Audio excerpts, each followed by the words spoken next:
Right sir. ఈ మధ్యకాలంలో చాలా వింటున్నాము, డైరెక్టర్స్ కథల్ని చాలా కాపీ చేస్తున్నారు అని చెప్పి. సో ఆల్రెడీ ఒకవేళ అంటే మీ దగ్గర ఉన్న స్క్రిప్ట్ని ఒకవేళ రిజిస్టర్ చేసుకోపోయి ఉండుంటే, జనరల్లీ చాలామంది అట్లా చేయకుండా వెళ్ళి ఒక స్టోరీ లైన్ చెప్తాను అని చెప్పేస్తూ ఉంటారు కదా. వాళ్ళు తీసుకుంటారేమో అన్న ఆతృత కూడా వాళ్ళకి ఉంటుంది. సో దీన్ని యాక్సెప్ట్ చేస్తారేమోనని. సో ఎందుకు ఈ కల్చర్ ఎక్కువగా పెరిగిపోతుంది? కొత్త స్టోరీస్ తీసుకురాలేకపోతున్నారా, ఆలోచించలేకపోతున్నారా, పోటీ పడలేకపోతున్నారా? ఏంటి రీజన్? ఇప్పుడు కొత్త స్టోరీస్ తీసుకోలేకపోతున్నారా అన్న స్టేట్మెంట్ తప్పు. ఎందుకంటే అదేంటంటే కాపీ కొట్టారని ఒప్పేసుకున్నట్టు, అంటే కన్ఫర్మ్ చేసినట్టు. అది కాదు. జనరల్గా ఎలా ఉంటుందంటే థాట్లో కోయిన్సిడెన్స్ కొంత ఉంటుంది. మీకు ఏ ఎమోషన్ తీసుకున్నా సినిమా కథల్లో ఇదర్ రివెంజ్ అన్నారు అనుకోండి, అది హీరోయిన్కి జరిగిన విషయమా, చెల్లెలకి జరిగిన విషయమా, తండ్రికి జరిగిన విషయమా, ఇది సేమ్ ఉంటుంది. స్టాండర్డ్ టెంప్లెట్స్ ఉంటాయి ఎమోషన్స్లో. అలాగే బ్యాక్గ్రౌండ్స్ తీసుకున్నారనుకోండి, పలానా ఊర్లో జరిగిన ఒక రియల్ ఇన్సిడెంట్ నుంచి ఆధారపడిన కథలు కొన్ని వందల మంది రాసేసుకుంటారు.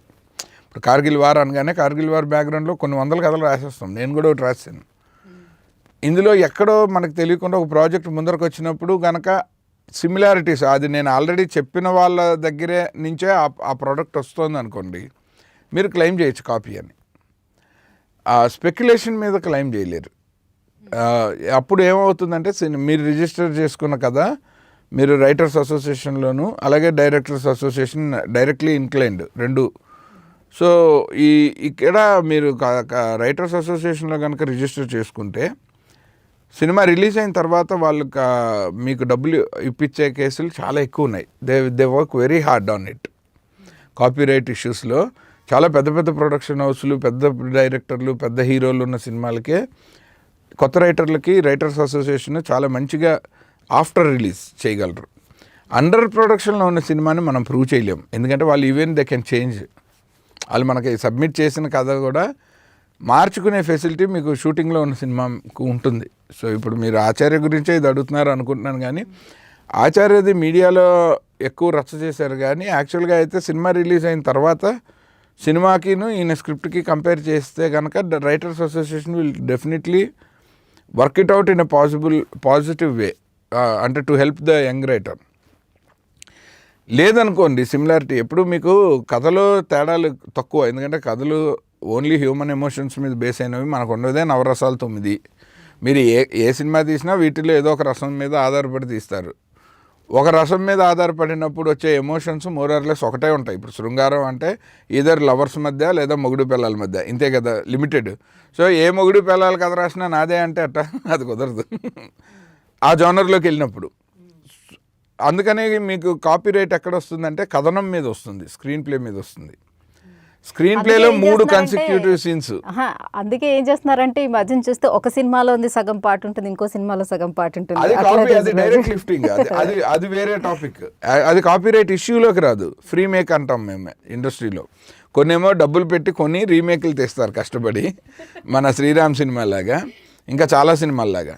కొన్ని ఫ్రీ మేక్ ఉంటాయి. ఫ్రీ మేక్ అన్నది ఇప్పుడు లార్గోవిచ్ గొడవ పెట్టేసాడు కదా డైరెక్టర్, అజ్ఞాతవాసి నాదే అని. అలా ఉంటాయి. అది ఫ్రీ మేక్లు అన్నది ఎనీ డే నాట్ యాక్సెప్టబుల్. అది ఇంకా అంటే మనము పబ్లిక్ డొమైన్లో డెఫినెట్గా ఖండించాల్సిన విషయం. అది ఫ్రీ మేక్ అన్నది ఎప్పుడైనా తప్పే. ఇంకో కంటెంట్ చూసి, ఇప్పుడు మా పీపుల్ మీడియా ఫ్యాక్టరీ సురేష్ ప్రొడక్షన్స్తో కలిసి ఓ బేబీ అనే సినిమా తీశారు. Oh baby is a Korean film. వీళ్ళు ఆ కొరియన్ ప్రొడక్షన్ హౌస్కి రీచ్ అయ్యి రైట్స్ తీసుకుని వాళ్ళని కూడా 1/4 కో ప్రొడ్యూసర్స్ కింద పెట్టే తెలుగులో తీశారు. మీరు ఆ కో ప్రొడ్యూసర్స్ లిస్ట్లో ఒక కొరియన్ నేమ్ ఉంటుంది చూడండి. So that is the healthy way of doing a remake. But Korean cinema ఎవడు చూస్తాలే అనుకొని ఇక్కడ లేపేసిన సినిమాలు కొన్ని వందలు ఉన్నాయి తెలుగులో. అప్పటికి మనకి ఇంత అవేర్నెస్ కూడా లేదు. సోషల్ మీడియా ఇంత గ్లోబల్ అవ్వలేదు అప్పుడు, డిజిటల్ ప్లాట్ఫామ్. సో ఆ టైంలో బాగా లేపారు. ఇదివరకు ఫిలిం ఫెస్టివల్స్కి వెళ్ళి డైరెక్ట్ లిఫ్ట్ చేసి తెలుగులో తీసిన సినిమాలు కోకొల్లలు ఉన్నాయి. తర్వాత ఇప్పుడు మనకు అన్నీ తెలిసిపోతున్నాయి. వరల్డ్ సినిమాని మనం ఇంట్లో కూర్చొని చూసేస్తున్నాం. చూస్తున్నప్పుడు ఇలాంటివి బయటపడుతున్నాయి. బట్ తెలియనప్పుడు ఎప్పుడైనా దొరికే వరకే ఎవరైనా దొరికితే దొంగ. సో అది ఇంత వ్యాస్ట్ ఎంటర్టైన్మెంట్ ఇండస్ట్రీలో ఏ కేసు నా కేసు సెపరేట్గా మనం మాట్లాడచ్చు, అందులో ఉన్న మంచి చెడు తప్ప జనరలైజ్ చేయలేం.